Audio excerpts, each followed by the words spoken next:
वाल्मी कराडनं परळीत कमीत कमी 25 हत्या केल्या असतील असा दावा बडतर्फ PSI रणजित कासले यांनी केलेला आहे। 14 वर्षांच्या मुलाची हत्या झाली असून आणखी एका हत्येबाबत माझ्याकडे पुरावे आहेत असाही दावा रणजित कासले यांनी केला। मुलाचा मर्डर कशा प्रकारे केलाय अजून 302 सुद्धा दाखल नाही।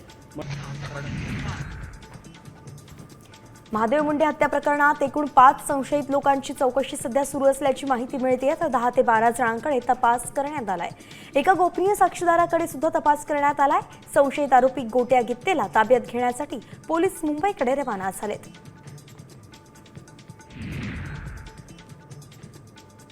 नांदेडमधील कंधारच्या ग्रामीण रुग्णालयात एका महिला रुग्णावरती उंदीर खेळताना दिसलाय। यामुळे सरकारी रुग्णालयांमधील दयनीय अवस्था आणि रुग्णांच्या आरोग्याचा प्रश्न पुन्हा ऐरणीवर आलाय।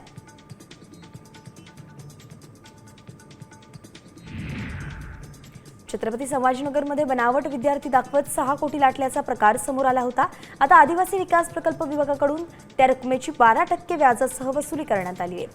महाविद्यालयाचे प्राचार्य, लिपिक आणि कर्मचारी यांच्याकडून ही वसुली केली जाणार आहे। तुळजाभवानी देवीचं मुख्य गाभाऱ्यातील दर्शन आजपासून 10 ऑगस्टपर्यंत बंद राहणार आहे। 10 ऑगस्टपर्यंत भाविकांना देवीचं फक्त मुखदर्शनच घेता येईल। गाभाऱ्यातील दुरुस्ती कामासाठी हा निर्णय घेण्यात आलाय।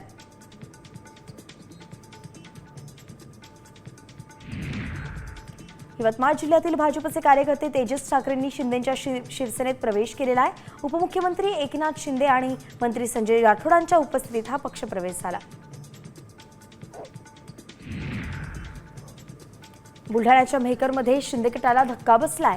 निवडणुकीच्या तोंडावरती शेकडो शिवसैनिक ठाकरे सेनेत गेलेत। सिद्धार्थ खरात यांच्या नेतृत्वात शिवसैनिक ठाकरे सेनेत प्रवेश घेतलाय।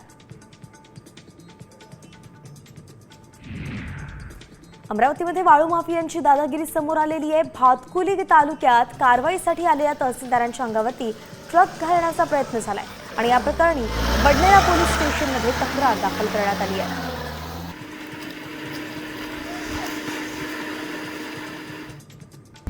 आता isakal.com आहे देशातील नंबर 1 ची मराठी न्यूज वेबसाईट। प्रत्येक अपडेटसाठी isakal.com ला नक्की भेट द्या।